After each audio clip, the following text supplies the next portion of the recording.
Put the needle on the record. This is the focus group. It's the savvy side of 9 to 5. Listen. Bueller. Laugh. And learn. Negotiation. This is what you do in business. This is the focus group with Tim Bennett. Staunch. And John Nash. Keep your clothes looking neat and clean. We're all business. Except when we're not. Hello, everybody. Welcome to the focus group. Tim Bennett here, as always, with my good friend and co-host, Mr. John T. Nash. We're here every Wednesday at 1 p.m. East. Be sure to also catch our podcast, which is TFG Unbuttoned. It's only 20 minutes. Get in, get out. 3 important stories. Every Tuesday it's released. You can find out about us, the podcast, and our show at focusgroupradio.com. We haven't asked you in a while, but like them, hit, like, whatever. Rate, share, subscribe, share, rate. Yeah. And here we are in November already. First week, official week of November. It's actually my grandma's birthday. Frances Wilmot Buchanan would be her birthday today. And I believe she would be 12, 13, 14, 15, 107. Is this the grandmother that, in preparation for... No, that was the Canadian grandmother. That was the Canadian grandmother. Connecticut grandmother. This is your mother's mother? Okay, yeah. No, the Canadian grandmother she was like you. A spoon, a table, a fork. Chair. What does she need? She's waiting to go. This is your my dad's. My grandfather died within 2 days before my parents got there. She had already given away the car and threw away his clothes. My dad's like, "Are you sure he just died?" And we have the boys in the booth with us today. Garrett and Steve and Robbie Bobby doesn't seem to be back there. He's out. He's doing. How are you guys doing? Did you have a nice Halloween? Did you trick or treat? Did not trick or treat, no. No? Did you? I did. Did you go to a costume thing? Did you? I got arrested my first house. They didn't like that I was doing that. No, I missed we had a party for the network we work at. Oh, okay. A few weekends ago, but missed it. All right. You got your focus group hat on. Looks nice. Thanks. Brian at AdMark 360 will be happy to see that.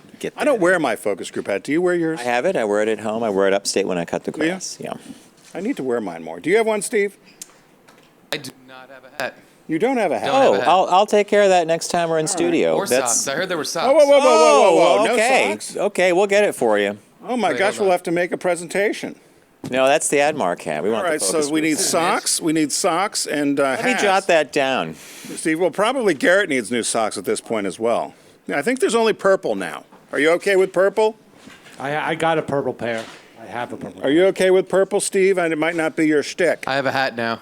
Okay, good. What about a purple sock? Oh, that'd be great. I love purple socks. Yeah. Do you? Yeah. I wrote down socks and hats for the boys, which is actually for the boys is the name of a movie that Bette Midler was in. She played like a woman who would go to the what was that called? That was the entertainment they did in World War II. I dropped your book before. Oh, I know what you mean. You know what I'm talking about? Yeah, we're bad. I could see it at the PX. No. Yeah, no. And I think James Caan was in the movie, and he was like her manager or something. But they went like the Bob Hope thing. They went and did the truth. So for the boys. What size shoe do you have, Steve? I am a size 11. Oh, okay, they'll fit. Sometimes with you new kids, the feet, you had a lot of milk growing up in dairy. Your feet are huge. Notice that? It's happened with the Japanese, too. Japanese have big feet? Well, they're getting bigger. Everybody's getting bigger because we introduced dairy to the island. They didn't have any dairy there. Cheese and milk. And we're off and running with Tim.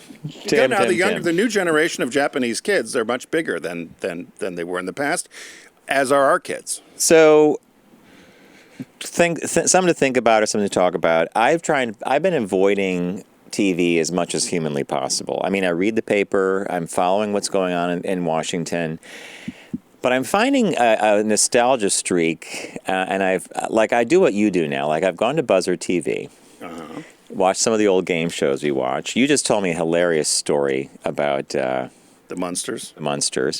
But I came across on YouTube some guy there's a bunch of these compilations, and they're like some of the classic things from Match Game. Oh. You had Brett Summers, you had Betty White, Charles Nelson Reilly, Richard Dawson used to be on the show for quite some time, right? I went just as a sidebar to that. Last time I watched Match Game, I wondered who was still alive. On the panel. Betty White was the only one. No way. Everyone else, even Gene Rayburn and the other 5, were dead, and Betty White's still So going. when you did the research, like how old? Just typed all their names in. How old was Gene Rayburn? He died of, they used to tape. He was from Massachusetts, the Cape, I believe, and he used to fly out every week Really? to the show. They would do 2 days, they'd fly back. I want to say he died of lung cancer or something, but he died fairly young comparatively. Yeah. But Richard Dawson died somewhat young. Yep. I think one of the last to pass was Charles Nelson Reilly, which was probably within the last 10 years maybe. But Betty White's still going strong. Kicking it. Well, so I went and I found this site that has some of the best lines from Match Game. So here's a Charles Nelson Reilly one. They ask Charles goes, "Do you know how many Californians it takes to change a light bulb?" And Gene, Californians? how many Californians does it take to change a light bulb? And Gene Rayburn goes, "How many?" And Charles goes, "1 to hold the bulb, 1 to turn the ladder, and 3 to share the experiences." I mean, we've heard that joke several times. But then Gene Rayburn asks Charles Nelson Reilly one time, he goes, "Can you tell me what epiphany is?" And Charles thinks about it for a minute. He goes, "I don't know, but I haven't had one since junior high." I didn't know that they had banter like that. That sounds more Hollywood Squares-ish. Yeah, well, they did go back and forth a little bit, but it was very game focused. I mean, normally it was the question would set up these folks. We wouldn't have known it at the time, but had you watched it in real time when we were younger, and they said adults preferred to watch the Friday show because Were they drinking? They drank heavily at lunch. And so You mean they came back for a taping and they were like looped? Thursday and Friday. So they said if you watch a Thursday or Friday show, it's off the rail. How will we ever? I wonder how you could find out when you're watching, like on Buzzer TV, which one was a Friday show. You could look it up, and they do list them and when they originally aired. So you probably could do that. And they've had famous people on there too. Donnie Deutsch was a contestant. Not that he's overly famous, I guess, but there's a number of famous people. A lot of those game shows did that. Wait a minute. Donnie Deutsch of Deutsch, who sits on MSNBC now, but so he was a contestant. Mm-hmm. Is this before advertising? Was he? Well, yeah, but that's why I think if you had an agent and they'd get you on these game shows to promote you, because there was a whole list of people who have done that, whether they were on any of these number of game shows, the Dating Game. Yeah. What Jennifer Granholm was on the Dating Game. That's right. Governor of Michigan, but she was a model. But they talked about a number of these stars that ended up on game shows as kind of their first foray into TV. Now, have you been listening on our old platform, which Garrett hails from as well? Sirius has been running 24/7 Johnny Carson episodes. And I've mentioned this a couple shows now because I find it to be oddly soothing in the car. When I tire of the news, when I tire of NPR, because NPR is great, but I get tired of it sometimes. I always feel great listening to a Carson. So does it translate well, not seeing the facial expressions? Not everything, no. There are times, like, so we tune into one of the episodes where he clearly had an animal handler on. Right. And it was a woman that her voice I recognized. She's been on a number of times, and he mentioned that, she's come back to us. And apparently she brought out a python. Oof.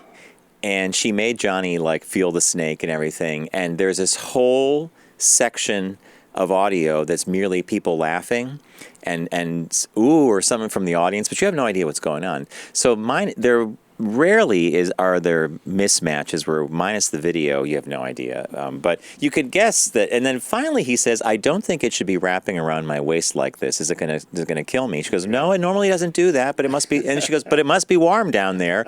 And you hear Ed McMahon laughing. He goes, "So I've heard."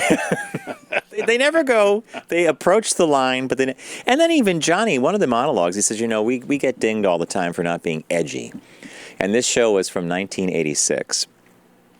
Did Gary Hart run in 86? Yeah.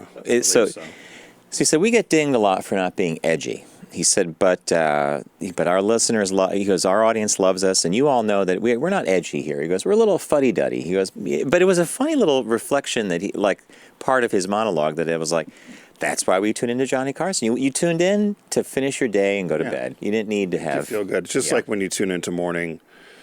We used to be morning TV or the morning radio. Mm-hmm. Get your day off right. And that's why there's all that canned laughter and Ha ha ha. But I don't watch any of those morning shows anymore. I don't watch the Today Show or Good Morning America. Or I watched CBS this morning. you. Or about Bob turns it on. Bob finds it to be too ad heavy. I mean, they have segment.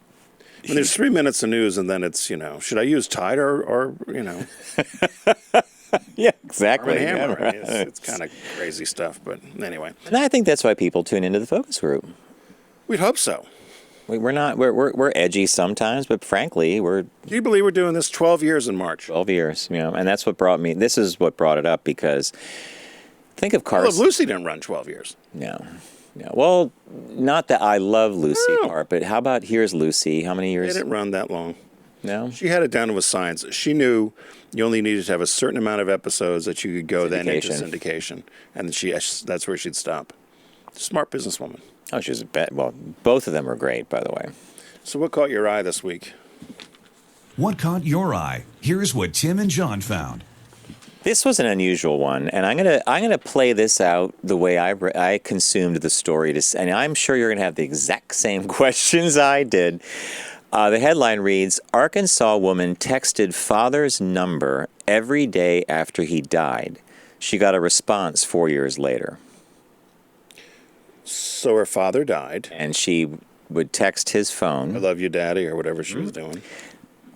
and then she got a response 4 years later, which we'll go back to that in a second because that bing little light bulb goes off in my head. A 23-year-old woman in Arkansas lost her father 4 years ago, but she continued to text his phone every day to update him about her life. She never got a response from the number until this week. Hey, Dad, it's me, she said. Tomorrow is going to be a tough day again. In her texts, Patterson recapped all the highs and lows she had gone through over the past 4 years without her father by her side. She talked about how she beat breast cancer, has been taking better care of herself like she promised her father she would. She talked about how she finished college and graduated with honors, and how she'd fallen in love and had her heart broken. Quote, I'm sorry I wasn't there when you needed me the most, but one day we will be together again and watch the game, she sent a text. This week, Patterson received a response from a man who had been receiving her daily messages for the past few years. And he sends this. My name is Brad, and I lost my daughter in a car wreck August 2014, and your messages have kept me alive. When you text me, I know it's a message from God. I have listened to you for years, and I have watched you grow more than anyone, Brad said. I wanted to text you back for years, but I didn't want to break your heart. I know. I'm seeing on your face the confusion that I had. Patterson posted the exchange to Facebook. Today was my sign that everything is okay and I could let him rest. It has gone viral. I'm going to pause there before I read the next section. So what questions do you have of this article so far? Because I had a one big Was she one. texting the wrong number? Okay. I went to that A, wrong number, B, wouldn't, if it was her father and they had handled his affairs after his death, would they have not wrapped phone up off. the phone and Close the phone, and then the number goes into purgatory for a while until it comes out again. Right. Which would be maybe 4 years. it would be a number of years before they recycled. Sometimes it's faster. Yeah. So then I read this part, and it Did you says, get this out of the Catholic Journal or something, some sort of religious thing? I don't remember what was it, like Davy and Goliath? Gee, Yeah. Davy, what would God say? What would God do? What would Jesus do? In a later post, Patterson revealed that the loved one she'd lost, Jason Ligons, Ligons, Ligons, was not her biological father, but she called him Dad.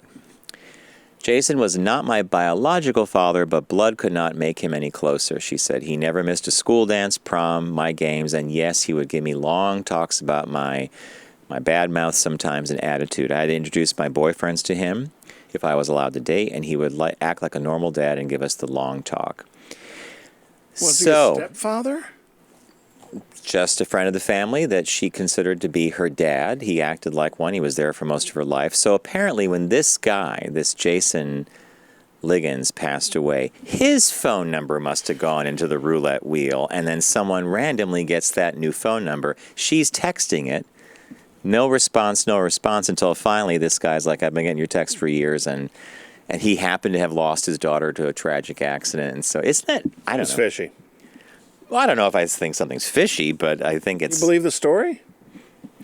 Yeah, because I believe it because when she posted this original exchange to Facebook, apparently a number of people questioned exactly what we were like. So why? this wasn't her father. This was a family friend or just somebody she called daddy. Not her biological father, but someone that's been in her life. And that really was his phone number, I guess. Yes, his old phone number, yeah. How did this guy get it? Well, because whatever family Jason had when he passed away, her father, that phone number went back into circulation. Then someone gets a new phone and they get a number, and it turns out to be this guy who lost his daughter to a tragic accident, and he starts getting texts from her, but doesn't respond. And now they're together. And now they respond, and now they're, I wonder if they've met. That's the next step. That's the next story. See, John, it's clickbait.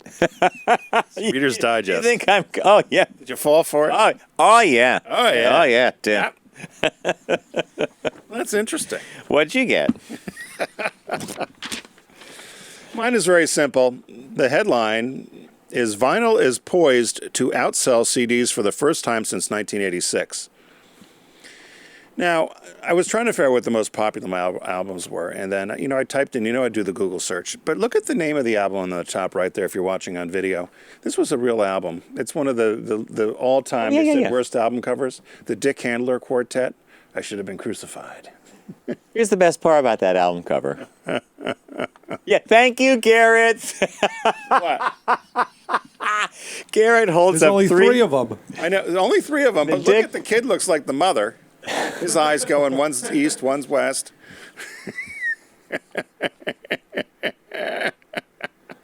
Dick Handler. Quartet. And then I see Garrett just go like this. You see three fingers come up through the glass. And then crucified. Anyway, and then I put one of my favorite albums up there, the B-52s album.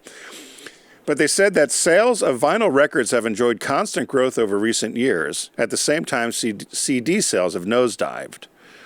So they said that vinyl revenue grew by 12.8% in the second half of 2018, and so far this year, vinyl sales are up 13%, and CD sales have remained flat.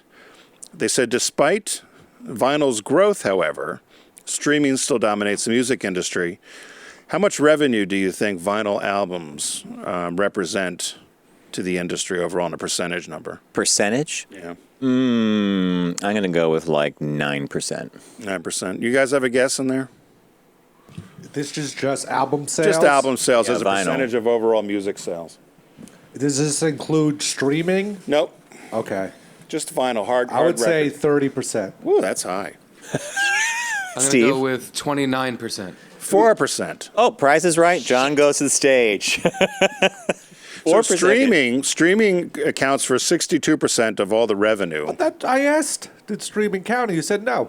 Yeah, no, I said streaming doesn't count. Streaming was 62%. Vinyl records are 4%. And then I don't know what else there would be. So if that's 68%, what else is how do we get to 100? I guess you would do CDs and I don't Cassettes. know what else. Cassette. People still buy Can you cassettes. imagine? Yeah, actually. Do they still make cassettes? I think so. I feel like I've seen them in like random skate shops and stuff. I might have seen them on the street corners with people trying to sell them, but Vinyl records sold, it's close to $500 million a year in vinyl you have a record turntable? sales. I don't, and I wish I did because I have a lot of albums. But they're not that crazy expensive. You could buy a USB one. So I need to get one. So the CEO of Warner Records said it's a very sexy and cool product, and buying an album is an investment, or a vinyl album is an investment in music, and it's an emotional investment. So who do you think the top selling, you guys would, I mean, these are well-known artists, the top selling vinyl albums of 2018, what artists? Of 2018. 2018. So they have record numbers for 2018. These artists sold the most albums. Does Taylor Vinyl Swift albums. put out stuff on vinyl? No, you're way too early. Oh, it doesn't have to be a modern band? Nope. Oh. So These are the top top 10 or top 6 selling albums. Okay, so I'm going to say maybe Elton John's in there. Nope. Aerosmith. Nope. You guys have any you want to throw out? The Beatles. Beatles, number one. Garrett, Dick Handler thank you. Quartet. What is? Dick Dick Handler Quartet. No, they didn't make Number the top one. 5. Beatles, over 300,000 Like that. albums sold last year. How many? Vinyl, 300,000. 300,000. Beatles, Pink Floyd, David Bowie, Fleetwood Mac, Led Zeppelin, Jimi Hendrix, and Queen all sold over 100,000 albums. I was going to get down to Queen and stuff, but I was going to go through the super bands first. Like, remember we had Asia, we had Aerosmith, you know. You got to think of these audiophiles, I guess. Well, you know, Pink Floyd's The Wall was definitely meant to be listened to a particular way. An album was the key. Yeah. I mean, you got the whole first half, the whole side A was one experience. You flip it and... No, and album art and all that sort of stuff we miss. But I was surprised to see this vinyl record thing having a resurgence. I like it because I feel I own it. When I stream this music, I don't think it's mine. It's lost. Somebody takes my computer, I don't have any music. There's that, but there's also the fact that the way we experience music now is single songs. Which is too bad. So I remember one of my favorite albums covers. I'm not sure that I loved the album, but the cover, it was a gatefold. I wonder if you can guess what it was. It wasn't the ABBA one. It's out of the it's ELO. Oh, ELO, yeah, that was a great one. And you open it up in this space station, and it was really well done. God, that traveled with me for a long time. When they had the lyrics, it was best. Mm-hmm. Lyrics in there and the liner notes and all that stuff. Well, it's too bad. I think I saved my Barry Manilow picture disc from years gone by. Remember the picture discs? They were worth something. It was clear plastic. You could play it. They didn't really want you to play it. It didn't sound that great, but it was basically a picture of him on a piano looking sexy, quote unquote, whatever that means. I have 3 big crates of albums that are in my basement, and I don't know what to do with them, and I don't really want to get rid of them. But Buy a turntable, Greg. Yeah. But I do laugh about it because when I think about it, I would take those two crates at the time to college, huge speakers. Yeah. Now you could just take a little phone. Think about now how easy it is to move into a college dorm. The stereo, the speakers, and the music was most of the car. Yeah, I mean, you had a couple. ridiculous. When you think about it, right? And we had guys in school. I remember Greg's old dorm room. He was down the hall from me. He and his roommate, they had shag carpeting. They had a nice fridge, not like the typical one you'd rent, but they had a nice fridge. They had, every wall was covered with classic rock posters. Roxy Music's Avalon with the girls with the javelins. They even had frames that were the perfect size of an LP, and you could put the album. They would change. Urban Outfitters sold those. They would change the picture. Covers. One week it was Michael Schenker Group. One week it was a band called Accept, whose big hit was called Balls to the Wall. And yes, it turns out that the lead singer ended up being gay. Came out years later, but that was a heavy metal band. But I'd go in there. They'd have the bowl packed. They'd have the bong sitting there, and you'd be like, "This is a part." And then they had speakers the size of a human being, like 6 foot tall. Plant on it, maybe. That was back in the day. It was good. Yeah, life was good, right? Business birthday. Everyone does celebrity birthday greetings, but the Focus Group is the only show in the universe that celebrates business birthdays. Poor man died young, but he was born today, November 6th, 1893. He died in 1943 at 49 years old. Edsel Bryant Ford. He was the son of Clara Jane Bryant Ford and the only child of Henry Ford. He was president of the Ford Motor Company from 1919 until his death in 1943. He worked close with his dad as the sole heir to the Ford Motor Company business. He wanted to develop cars. His dad wouldn't really let him. But he was able to, he did founded the Mercury division for Ford Motor Company, also responsible for the Lincoln Continental. And he introduced a very important feature, hydraulic brakes. Really? Sure. Which and also strengthened the company's overseas production. He was a major art benefactor in Detroit, one of the first people to also collect African art, which he housed in the Detroit area as well. Also financed Admiral Richard Byrd's polar explorations. He died of stomach cancer in 1949. His father then retook the business over, and then it was what a horrible cancer over to have, huh? I mean, they're all bad, but another son. The 49. Yeah, he played a key role. Here's one thing which I always argue with people about the auto industry. So the Ford Motor Company under Edsel, they played a key role in arming the United States as the arsenal of democracy. Edsel led the company, set the goal of producing 1 bomber per hour at Ford's Willow Run manufacturing facility, where the B-24 was produced.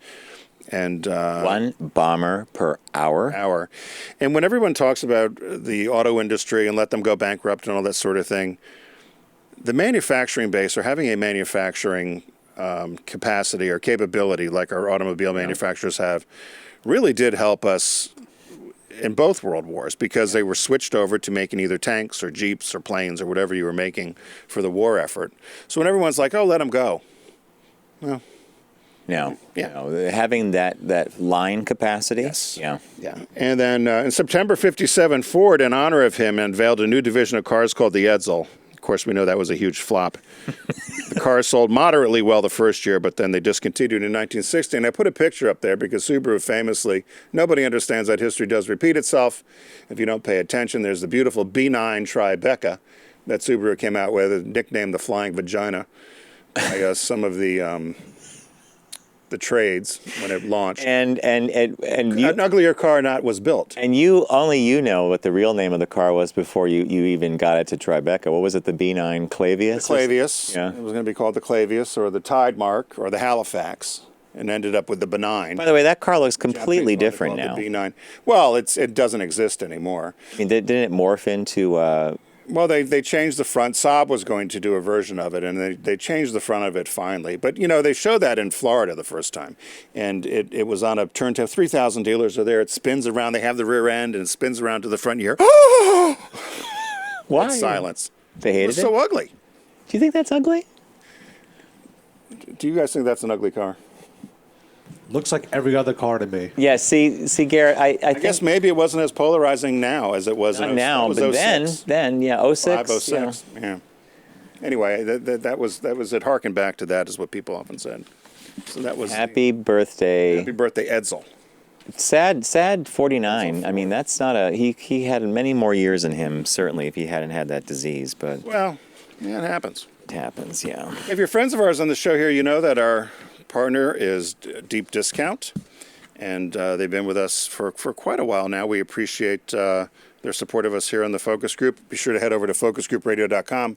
Click on the Deep Discount logo. By the way, I saw a Sharky the other day, and I took a picture of it. I got to bring it in for you. Really? And so it's the winter-wide sale, winter site-wide sales going on right now. I invite you to own your passion. John, what did you pick this week? Well, there's tens of thousands of on-sale items to look for. We always love going to Deep Discount, doing a deep dive. I poked around. I don't know how I found this particular section. I don't know if I was shopping by studio or by actor, but I saw a title that I loved as a kid because I was a fan of these books. So there was an author named Clive Cussler who used to write these spy novels, and one of the books he wrote was called Raise the Titanic. And this is before they found the Titanic, long before they knew where it was sitting. What it could be. And the idea in the book was that there was a rare mineral that the U.S. Army needed to work on some kind of sonic weapon to make missiles blow up by sound waves. And so the team that's doing this weapon, we got to find the Titanic because the records show that there are 4 cases of this ore. They find it and they pump ping pong balls into it and they raise it up. The Titanic? So when the movie came out, I was like, oh my God, because as a kid, I loved the Hindenburg and the Titanic. You couldn't get me, I had books, I had models. My mom was always like, she goes, why are you so obsessed with, these things ended in a lot of people dying. They were disasters. Oh my God, the humanity, the gas bag blowing up. Love a disaster.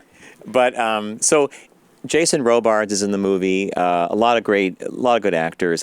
I would definitely recommend Raise the Titanic, especially at the price. I think it's like $15.91 or something. There's the Titanic. Yeah. I'll have to see that. Well, I know that sometimes you don't. A lot of times you find my recommendations to be questionable, so I don't know. I live in the present. Yeah. On the Deep Discount website, if you look to the left, if you go there, there's a little tab. I don't know if you've ever tried it out that says the top 100. And that's from people ordering? So this is the top 100 movies sold that day, I guess, or that month. It's only 4 pages. So there's the top 25 or the top 100 things There sold. it is. I laughed about Deep's some of top this. 100. I see it up Right, there. and I laughed about some of the stuff, and so as I'm going through, I just laughed and wondered why this was in the top 100. The Leave It to Beaver complete series is in the top 100 of all things sold. So, but maybe it's because it just was released. It was released on a month ago, on October 8th, 2019. It's got 36 discs. and it's the entire series of Leave It to Beaver. 36. Right, and it's priced at $70.99. You're not going to find it less expensive anywhere. You know how many hours of TV that is? Well, it's 6,120 minutes. So I know you have to divide that by 23 and figure out what that is. Wow. And what I loved about Leave It to Beaver is June Cleaver. She was always dressed, And always cooking or cleaning, and her skirt always had perfect pleats. always darning something, and that fisting a house sock. was so clean you could eat off any surface. Always a homemade baked good at the ready. There Not was like my house. the mornings. She'd wake up. She's beautiful in the mornings. Flapjacks, The toast. mornings, ready to go. Like At she 7 in the morning. Yeah. She got up at 4 She's to on her way to a cocktail party at 7 a.m. and the kids are coming down late for school with their hair in the air. She's already got a baked good ready. So head over and get the Leave It to Beaver complete series. What was the release this week? movie I heard about. It's called The Art of Racing in the Rain, and it's there was a series of 3 movies. They were not connected that came out that had dogs as the cartoon? primary. No, it's a live action. They had dogs as the main protagonist, I guess would be the way of putting it. So the dog is actually the narrator in this film, and he's voiced by Kevin Costner. It's based on a novel by Garth Stein. I went on the New York Times website and I read their review of the movie. I'll put it this way: they ended up finding the movie to be charming, and they liked the message. But in the category of dogs that are stars or dogs that are narrating movies, this one was kind of up there. But they thought there were others. But here's how they finished: if you're a dog lover, you'll love the movie.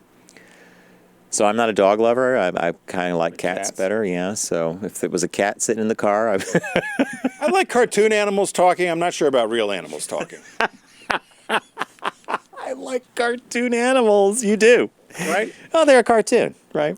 Yeah, So, recapping, winter site-wide sale. Everything's on sale. Thousands of items at deep discount. Go to focusgroupradio.com. Click on the shark logo down on the right. Arr, Sharky. We'll get credit for that.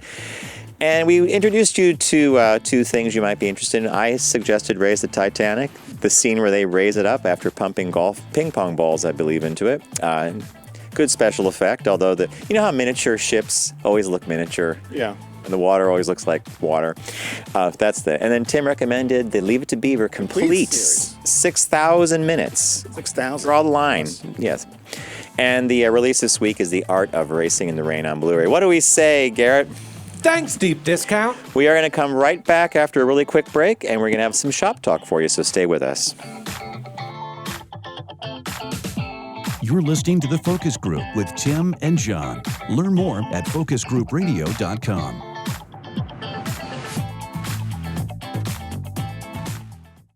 Focus on the savvy side of 9 to 5 with The Focus Group. Try, really try. Listen, laugh, and learn with Tim and John. I never try anything.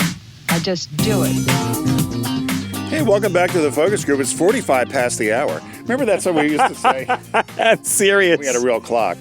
Now we And that took 20 seconds out of it. We had to fill the time. That's what people don't 45 get about past the the live hour. show. We were bell to bell. I had to fill it up. Remember the one time I couldn't see? That's when I realized I needed glasses. And I misread the clock by like 2 minutes, and we had to play this whole song. You were all wound up. Yeah. I couldn't see the clock. I thought it was a 7. It was a much. 1. It was far later when the confession arrived that you couldn't actually I see. couldn't see the clock, so I misread the There was time. some other And I'm saying excuse. goodbye, and you're like, what are we saying goodbye for? We got another 3 minutes. Another classic time though, when we had, I think it was Linda on, and she was talking about the Doors, Jim Morrison. Having sex with Jim Morrison, and you shut her down. And I was like, let's move on to another question. And Or the time the stripper was out there in the onesie, that little thong heels thing that the Barat she wore. was an elf. She had a hat Right, on. and we were trying. Paul Hagen and I were trying to get her to come in and talk to us. I'm going to do my Christmas songs. We We're were- going to do Christmas songs from Rudolph. From Rudolph, and Santa Claus is coming Bring to in town. the hooker. That was Christmas. She would have been very jolly, no doubt. And it was this like Borat singlet, barely covered. We were right next door to Shade 45. So it was the Shade hip hop 45, hip hop. Sway was in there in the group, and so we would see the guests wandering. The walls Call 'em in. vibrated now and then. Call 'em in. Yeah, call them in. And he did have strippers. And But you would never want them in. You were always so demure. I should have. I don't know. Well, Garrett would have let us have them in. Open that door. Get in here, stripper. So the Shop Talk this week, it's titled "It's Only $4.99, but Costco's rotisserie chicken comes at a huge price." Everyone knows that John and I are big fans of Costco. They should sponsor the show. I've been thinking about that.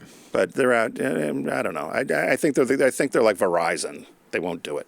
Maybe we'll have Kirkland sponsor the show. That's an idea. So the Kirkland brand will sponsor. So they're very smart, and they have some great things if you find them. But one of their smartest things they do is they have the $1.50 hot dog with a drink. You can't beat that with a stick. Now? God, I don't know. We talked about it. It's got to be 15 years they've had it at least, but it's always been $1.50. They lose money on it. They know it's a loss leader, but people do go in to get that. And then the chickens are in the no matter what Costco you go in, because they all have merchandise that's a little different depending upon the neighborhood.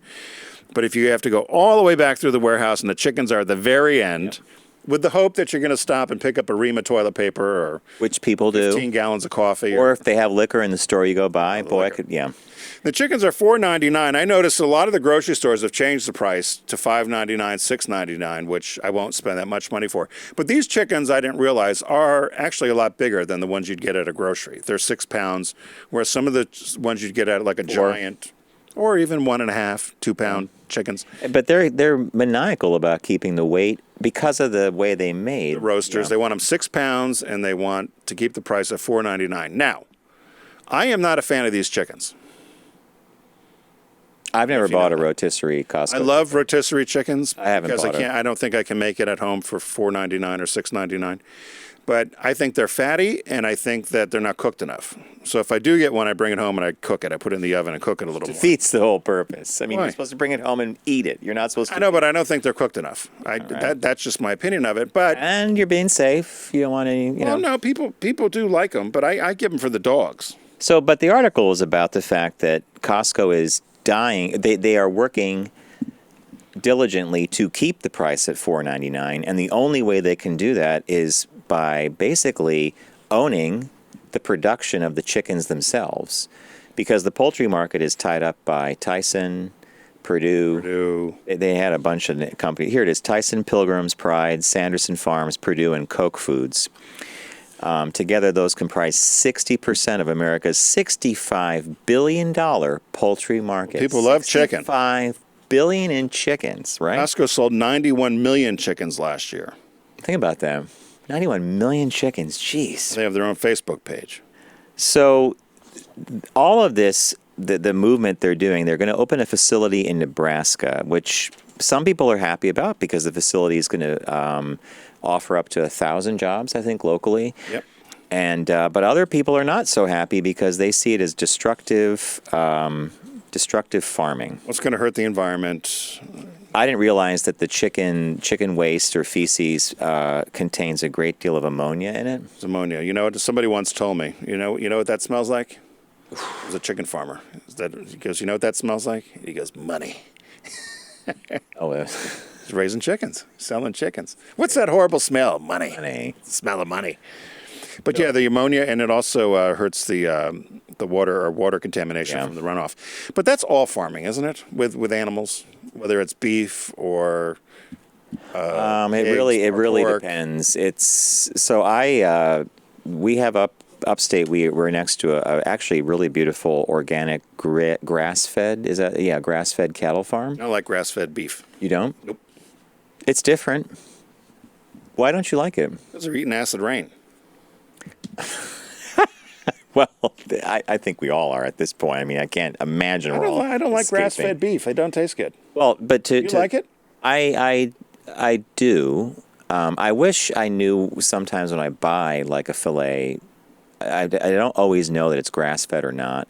But to the point you were talking about earlier about destructive farming or degenerative farming, they're really maniacal about managing the herd, what fields they're grazing in, wastes, how they're fed.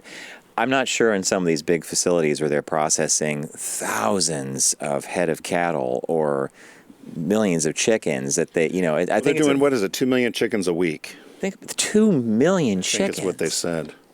Yeah, I read this correctly. Tim, there was and it's still an organization that is available to students out in the Midwest. I forget the call letters for it, but 4-H? 4-H. They introduce kids to the farming life, like the business of farming and animal husbandry. Well, this trainer I used to know at my gym went on a 4-H trip to a livestock processing facility outside of Chicago, Never meet again. He said basically, if you saw what they did to the animal and how it was handled, one after another, he said you would probably never touch a hamburger again. Yeah, I've heard that from a number of people. I won't watch those. I know there's a number of documentaries about where we get our food and the food supply, and they said if you actually watch how the animals are processed in some of these plants, you would probably be a vegetarian.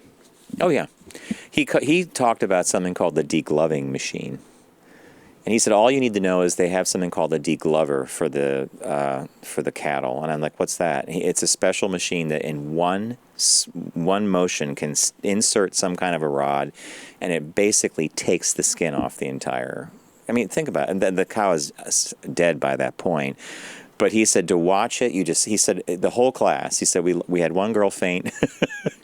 He goes, everybody's standing there with their mouths open like, what did we just see? You know, whoosh. Could you be a vegetarian? You know, I like chicken. I like fish. I could probably live without having beef, but I like turkey and poultry. But that means vegetarianism would be I think vegan would be no fish or eggs, but I think vegetarian you could do fish, right? Yeah. I never get the rules right. Yeah. Something about having eyes. Nothing with a face. Yeah, that's right. I don't know where an egg fits in. What came first, chicken or the egg? Well, the egg could someday have a face, but it doesn't when you crack it and put it in the bowl. You're not allowed dairy. I have a friend that's vegetarian. He won't eat eggs or dairy either because he says it comes from an animal. It's an animal product. No cheese, no eggs, no I go dairy. back to our studies in history and when we took anthropology and sociology. Man has been consuming food in his environment since the dawn of time. Now, we were not producing cattle farms and stuff like that at the scale we're doing back then. But you know, you would kill an animal and cook it and eat it, right? So it's not. Yeah, I was reading something. Dave McCullough was talking about this, a historian, and he talked about how, in his book, The Pioneers, I'm reading, about how we'd have to get in our mind that even 200 years ago, we ate very differently. Oh yeah, in that there wasn't the refrigeration, obviously, or the sort of heat that we have to make things or prepared things, and you kind of ate what was available around you, right? Yeah. And he said we can't ever really wrap our minds around that. You weren't getting an orange or a banana. Here's one for you. I love chicken as much as you do, but imagine if you had to kill it. If your mom said, "Go out into the yard and I want." Pick like a pork chops or chicken. 3-pound bird, right? Get the pig or the chicken. Yeah. But I mean, people that used to know how to hold it properly, how to humanely. Humanely, Johnny, take the head off. Humanely, I'm gonna humanely kill something. Well, are you kidding me? I'm just saying, maybe, hopefully. Come on, little chickie, we're gonna have you for dinner. I'm gonna. No, it's not gonna hurt. This is not gonna hurt a bit. Yeah. When they give you like the shot and your neck gets severed in half. I'm just saying that I'm hoping that they've pet it, tell it how nice it is, and then consume it at dinner. God, was it the on what was it, Planet Green or something? The Beekman boys had their show, and they had a kid. They had a pig, and they raised the pig, right? And they had a connection with the pig. Yeah, because they're smart animals. Smart as a dog. I was eating Fido for dinner. Have you ever seen a brown pig? Did I tell you about the brown pigs? That's quick. So but I dated one once. Yeah. I was riding my bike upstate, and I went by what normally is a cattle field, like for grazing. And I didn't see any of the cows. That's okay, because they move around. But I did see these things moving, and they were low to the ground. And as I got closer, I realized it was a little herd of brown pigs. They were adorable, and it was a lot of little tiny babies. I went up to the fence, and some of them immediately came over. They just walk right over, and they're doing their thing. I'm like, "Hello, brown pigs." And then I thought about it. I thought, "Oh, they're really intelligent. Pigs are very smart, right?" Yeah. And I thought, "Oh, these poor little guys are going to end up with a bullet in their head on your plate for breakfast or BLT." Well, on that note, okay. All right, we're going to wrap it up. Kill them humanely. That it? mean, other than slitting the throat of the poor cow. All right, I don't know how I know how we got there. We were Costco. talking about Costco's $4.99 rotisserie chicken and how have to build a facility in Nebraska to make all that, to make the There you $4.99 go. possible. All right, welcome again to the first calendar week of November. It's amazing the year has flown by. I guess that means we're having a good time. Time flies when you're having fun. There's no smiles there, so yeah, that's one way to look at it. Hey, thanks for joining us today. We want to thank the boys in the booth. We want to thank Deep Discount. Check out their site-wide winter sale. We recommended Raise the Titanic. The complete, Leave It to Beaver. Stop. 6,000 some minutes. And the release was 6,120 to be exact. The Art of Racing in the Rain. So, we'll see you next week. And remember to don't text and drive, arrive alive.